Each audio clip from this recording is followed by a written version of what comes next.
18 अगस्त 1945। ये तारीख इतिहास के पन्नों में एक गहरे रहस्य के रूप में दर्ज है।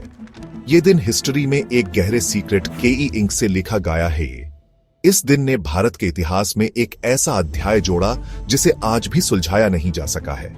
इस दिन भारत मदर का एक वीर सपूत नेताजी सुभाष चंद्र बोस हुम से बिछाड़ गए। नेताजी, जिनका नाम सुनते ही दुश्मनों के दिलों में खौफ पैदा हो जाता था, अचानक गायब हो गए। नेताजी, जिनका नाम सुन के ही दुश्मन कांपते थे, अचानक गायब हो गए। उनकी गुमशुदगी ने पूरे देश को हिलाकर रख दिया। यह खबर आग की तरह फैली। हर कोई इस खबर को सुनकर स्तब्ध रह गया। लोगों को यकीन नहीं हुआ। लोग इस बात पर विश्वास नहीं कर पा रहे थे कि उनका नेता, उनका प्रेरणा स्रोत अब उनके बीच नहीं है। क्या सचमुच नेताजी नहीं रहे? क्या वाकई नेताजी अब हमारे बीच नहीं है, या फिर ये कोई साजिश है? क्या वो हमेशा के लिए चले गए, या फिर वो कहीं छुपे हुए हैं किसी नए मिशन पर? ये सवाल आज भी अनुत्तरित हैं। कहानी शुरू होती है ताइहोकू एयरफील्ड से, जापान। यह वो जगह थी जहां से एक नए इतिहास की नींव रखी गई थी। कैप 2S नेताजी अपनी आजाद हिंद आर्मी के साथ अंग्रेजों से लोहा ले रहे थे। उनका सपना था एक आजाद भारत का, जहां हर इंसान को अपने अधिकार मिल सके। जापान की हार तय थी।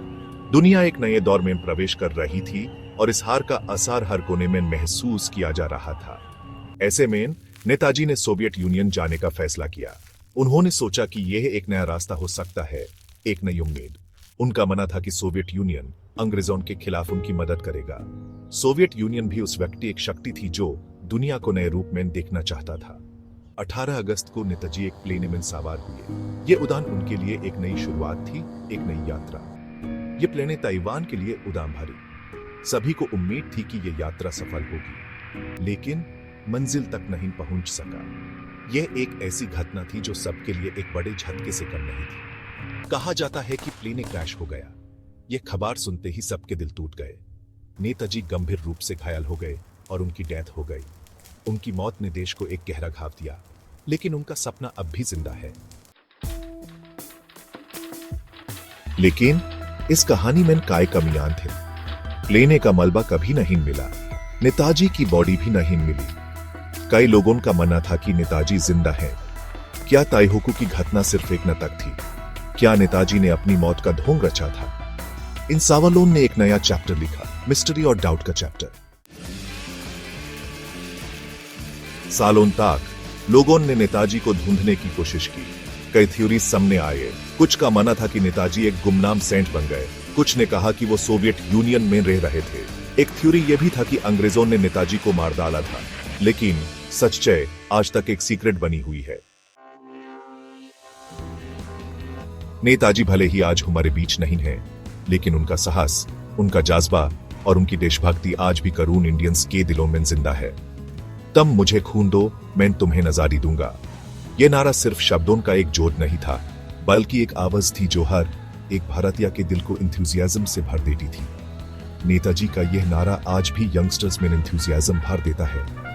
उन्होंने अपनी पूरी जिंदगी भारत की आजादी के लिए समर्पित कर दी और उनका यह बलिदान हम सब के लिए एक मिसाल है। उन्होंने हमेशा अपने देश के लिए सोचा और अपने लोगों के लिए जिया। नेताजी का जीवन एक इंस्पिरेशन है। यह बताता है कि कैसे एक पर्सन अपने स्ट्रॉन्ग डिटर्मिनेशन से इम्पॉसिबल को भी पॉसिबल बना सकता है। उन्होंने हमेशा अपने लक्ष्य को सामने रखा और कभी पीछे नहीं हटे। उनकी लीडरशिप और उनका विजन आज भी हम सब के लिए प्रेरणा का स्रोत है। नेताजी का जीवन एक कहानी है जो हमेशा याद रहेगी। उनकी कहानी मिस्ट्री और इंस्पिरेशन का एक अमेजिंग संगम है जो जेनरेशन आफ्टर जेनरेशन को इंस्पायर करती रहेगी।